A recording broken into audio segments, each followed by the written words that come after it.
Welcome into another episode of Locked On Phillies. And in today's episode, we have a very interesting set of comments from Rob Thomson to break down. He had a chance to talk to select media again, so I'll give credit to where credit's due for the story that I'm reading this from. And he had some interesting things to say about how the Phillies could potentially win the NL East in 2024. So we'll break it all down on today's episode of Locked On Phillies.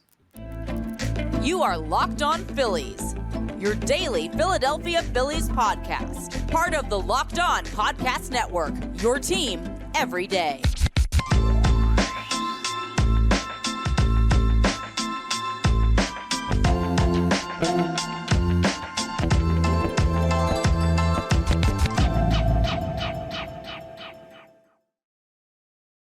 Yes, this is Locked On Phillies. I'm your host, Connor Thomas. Thank you so much for checking us out. Please make sure you're rating, reviewing, subscribing to the YouTube, all that great stuff. We're part of the Locked On Podcast Network, your team every day. And today's episode is brought to you by FanDuel.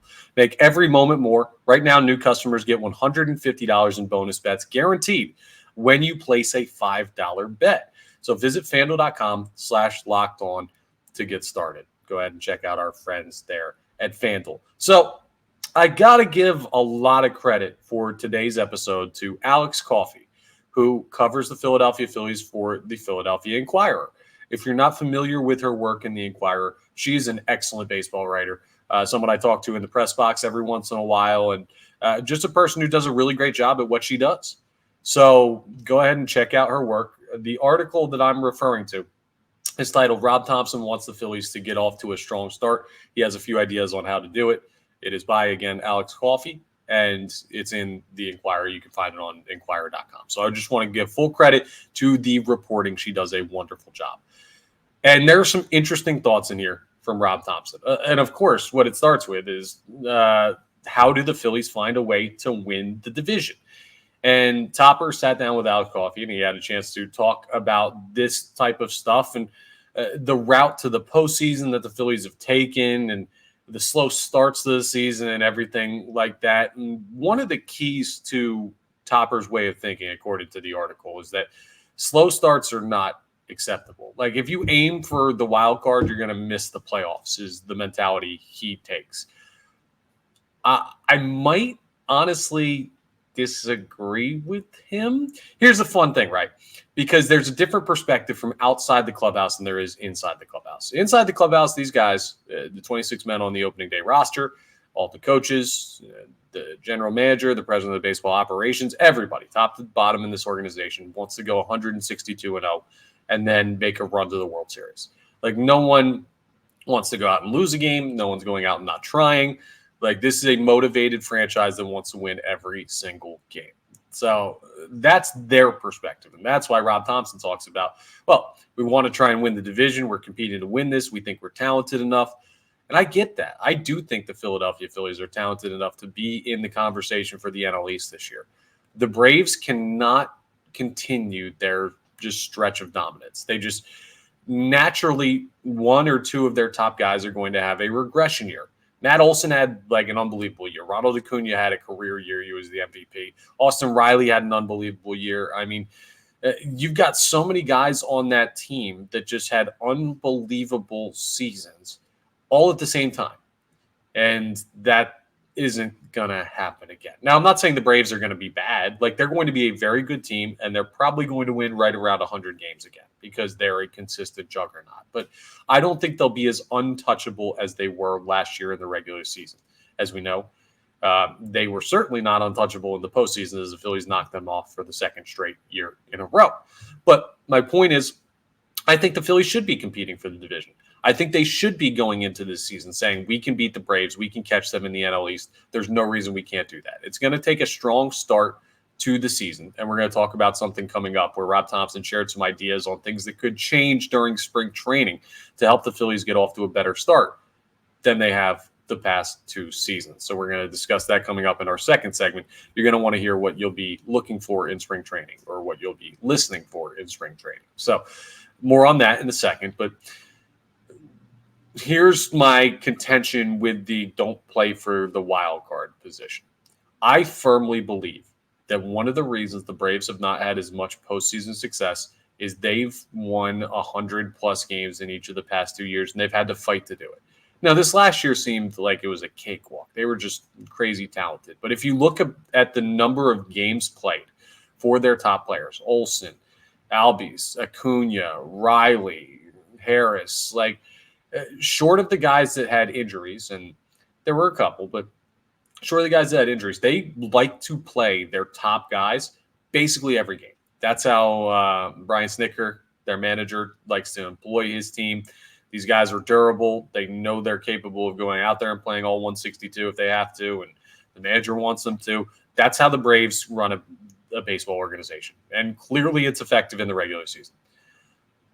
But in the postseason, it hasn't given them really anything in the past 2 years because they've had injuries. I think they've been worn out a little bit, and I think that playing for the wild card, while it doesn't seem like the smart strategy, it seems like you're giving up. You're relinquishing any hope of winning the division. I think the fact that the Phillies have been more cautious, have gone to a 6-man rotation at times, shut down Zach Wheeler in 2022 for like a month while they were trying to make the postseason, make sure he'd be ready when they did make the postseason. Moves like that have made sure that in October, Red October, the Phillies are better than the Braves. They're healthier, they're more well-rested, all of that stuff. So while I want the Phillies to compete for the division, while I think they're talented enough to compete for the division, I'll ask you, you're a fan of the Philadelphia Phillies. You wouldn't be watching Locked On Phillies if you weren't a fan of the Philadelphia Phillies. So let me ask you this. Would you rather have the Braves last 2 seasons or the Phillies last 2 seasons? Would you rather have an NL East banner to hang, or would you rather knock off the NL East champion in the postseason? Have the longer run in October. I'd rather have the longer run in October. I don't care about winning the division. Winning the division doesn't do squat for me. Maybe you do. Maybe you feel differently. And I know there's folks out there that lose their minds when they see this baseball team struggle in the regular season. And for the past 2 years, I've urged you time and time again over the regular season to chill out, take a second, and let this team get their legs under them and see what they do in October. And both years, I'm not a big pat myself on the back guy, but I've been absolutely right. This team has found a way to win when it matters most. And while Rob Thomson is he can't take any other approach, right? They're too talented to not compete for the division. He can't say, well, we're comfortable with how we performed the past 2 years. That would be worse, honestly. I'd be losing my mind saying, okay, well, I get it's worked, but you don't want to improve upon that. But my point is, I don't think they need to have that level of success. Just because it's working doesn't mean it's guaranteed to work in the future. So that's why Rob Thomson and the Philadelphia Phillies want to improve upon their regular season. And they're standing in the division. That's why he's saying that he believes they have a shot to win the NL East.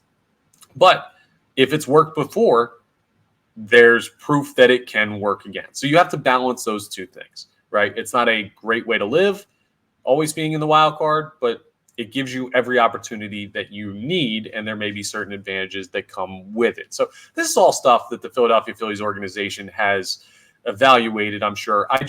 I know that Rob Thomson can't say, well, we're fine with the wild card, but I think the Philadelphia Phillies are fine with the wild card. And that's just me throwing that out there so that maybe for the 3rd straight year in a row, when the Philadelphia Phillies trail the Braves by 5 games in the division, 6 games in the division, we're not absolutely losing our minds when it comes to what this team has to do to have a successful postseason run.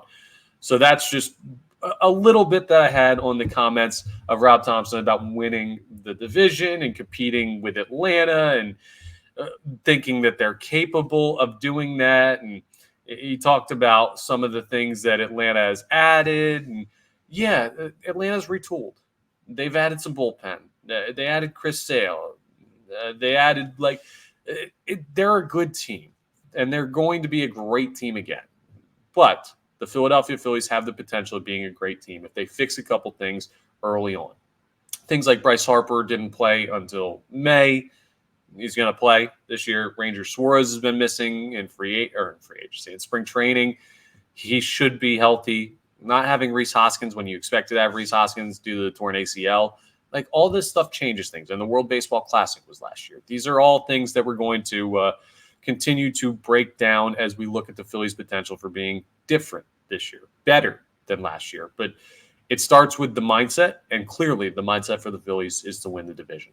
Coming up next, we're going to discuss some things that could be changing in spring training for the Philadelphia Phillies, according to manager Rob Thomson in this article I'm referring to by Alex Coffey in the Philadelphia Inquirer. You should definitely go ahead and check out her work. She does amazing work. But we'll talk about what Topper had to say about some spring training changes that could be potentially coming to Clearwater in 2024 as we continue today's episode of Locked On Phillies. Let me tell you about FanDuel first, though, because this is great. The NFL regular season is over. The postseason's here. We're getting even closer to the big game. And there's still time to get in on the action with FanDuel, America's #1 sportsbook. Because right now, new customers, you're going to get $150 in bonus bets guaranteed when you place a $5 bet. Not when you win it. No, guaranteed when you place a $5 bet. That's $150 in bonus bets, win or lose. The app's super easy to use, and there are a bunch of different ways to bet. So they have live same-game parlays. It's very rare that you see the ability to parlay stuff in the middle of a game. FanDuel does it. That's awesome. You can find bets in the new Explore tab. If you want to see what's out there, they've got an easy way to find it. The interface on the app is perfect for it. And you can also make a parlay in the Parlay Hub, or you can go to the Parlay Hub and look at other popular parlays that other users have made and say, I actually like that thinking. I would have never thought of that, but seeing it listed out here, let's bet it. Chance to win money. And there's even more. You can bet money line, spread, over, under, all that great stuff. So visit FanDuel.com/lockedon, and you can make your first bet an absolute layup. FanDuel, official partner of the NFL. Let's talk about some spring training changes. So Rob Thomson was asked by Alex Coffey about the strategies to have a better start to the season. Under Joe Girardi in 2022, the Phillies had a terrible start. Under Rob Thomson in 2023, the Philadelphia Phillies had a terrible start. They don't really get going until June, and then they play like they're the best baseball team on the planet. So it'd be great if they just did that from Jump Street. They'd probably win 105 games and win the division. Like, that is how well they played from June on the past two seasons. So how do you get to that point? What do you need to work on? Well, it starts with preparation. And for baseball teams, preparation is spring training. And Rob Thomson says, and I quote from the article, I think the first thing is at-bats. And Trey, Schwarber, JT will get more at-bats than they did last year because they're not going to the World Baseball Classic. But do we need to get them some more at-bats during spring training games? Send them over to the complex and get them player development at-bats when they're not playing? We've done that before, but are we doing it enough? And the quote continues, during big league games, they're allowed to go across to the complex and play in those games just to get at-bats. They don't even have to play the field. They can get an at-bat every inning if they want to. And it just rolled me up. They can get an at-bat every inning if they want to, and now we have this traject machine. They can get at-bats there too, which I assume is just going to be like this advanced pitching machine that gives you the opportunity to throw different pitches and track at-bats and stuff like that. So that is the first thing Rob Thomson had brought up when he was asked about things that they can change in spring training. It sounds like they want to get more in-game at-bats or in-game type of experience for guys like JT and Trey Turner and Kyle Schwarber who have had slower starts to seasons. Schwarber doesn't get warmed up until June. Well, get him a bunch of bats in spring training. It'll feel like June when you get to May. That'd be nice. Trey Turner had a slow start to the year. I don't know if it was World Baseball Classic related. I don't know if it was pressure related. I don't know what it was. Like, I don't know how still to define what happened with Trey Turner. But I know it happened, and I know it wasn't good. So the more at-bats for him, the better. And JT Realmuto, he's the only one that I'm kind of like, I don't know if I want him to have more at-bats. I almost want JT Realmuto to sit on the beach in a chair with a pina colada and just hang out. Rest those knees because he's going to be used a lot during the regular season. I want him to remain healthy because without JT, Garrett Stubbs is not a great backup. Like, if Bryce Harper goes down, Derek Hall can play there. If Bryson Stott or Trey Turner go down, Edmundo Sosa can play there. If Alec Boehm goes down, Edmundo Sosa can play there. You've got a guy that's versatile for the infield like that you kind of trust. And then in the outfield, I mean, my hope is that you add somebody, but if Marsh, Castellanos, or Rojas go down, you could play Schwarber out there, terrible defensively, but knows what he's doing. Or you could play Pache, you could play Jake Cave. I mean, they've done that in the past and they've survived it. It's not ideal, but they can survive all of those. I think all of those are better options than what you have with Garrett Stubbs backing up JT Realmuto at catcher.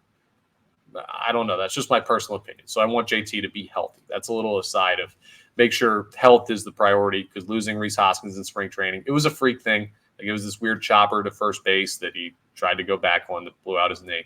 Like, that just doesn't happen. So I'm not saying the Phillies didn't protect Rhys Hoskins, not at all. But be cognizant of keeping these guys healthy. But the more bats thing is interesting, especially for veteran players. Notice who Rob Thomson named. JT Realmuto, Kyle Schwarber, Trey Turner. Those are all multi-year vets at the Major League Baseball level. Those are all guys that are all MLB level talents. They're top of their position, top of the game. And Rob Thomson wants to get them more bats, which is interesting to me. That's not younger players like Bohm and Stott and Marsh. But I guess naturally you're forced to get those guys at bats. I think there's this issue with veterans in spring training where you want to do what I was just talking about. Let them sit on the beach and sip a pina colada and get stretched out for the season, but don't use them too much because you got 162 games to worry about. Now with this new technology and the ability to get them into the developmental games, you've got a chance to get them much more live at bat type of work, live at bat simulation work. Not so much in a game. Don't have to play the field, but you can go get live at bats in the developmental games of spring training that are being played with the guys who are not part of the roster that's being played in the game that's ongoing. Like, they'll have multiple squads worth of players. That's why sometimes you'll see in spring training they'll have the home game the same time as an away game. You have to have enough to field those, but sometimes you'll have just a home game. And then some of those players will play in developmental games, and you can just get guys at bats over there. So very similar to spring training. Utilizing that's very smart. The way spring training is developed, they've figured out just about everything that you need to figure out when it comes to keeping these players healthy, getting them ready for the season. Last year was just weird because of the World Baseball Classic. And that feeds over to the pitchers as well, specifically Ranger Suarez, who hasn't been healthy for years in spring training, it seems, or available in spring training for years. Had a lot of issues when it came to his forearm this past year, and that stemmed from the World Baseball Classic. The year before, it was visa issues, so I don't really blame Ranger Suarez, but he's a guy, too, that you want to be careful with.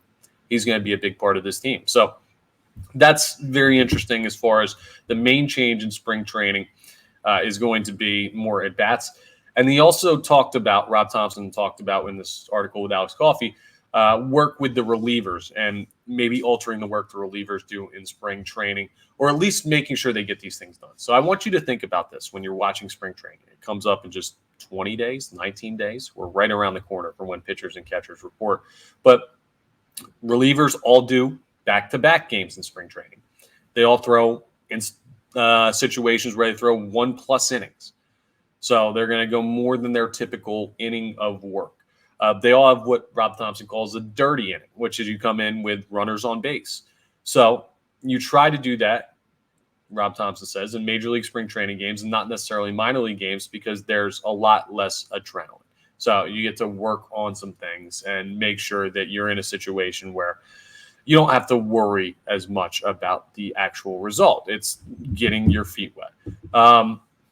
And Rob Thomson went on to say he plans to run the last 5 to 7 games of spring training just like a regular season game. So Rob Thompson's X factor, what he was always great at, what he did with the Yankees for years, what he did with the Phillies for years, he was spring training guru. He was the guy that knew how to do this, which is kind of strange that last year was such a slow start because he's supposed to be the guy that knows how to run this stuff to a T.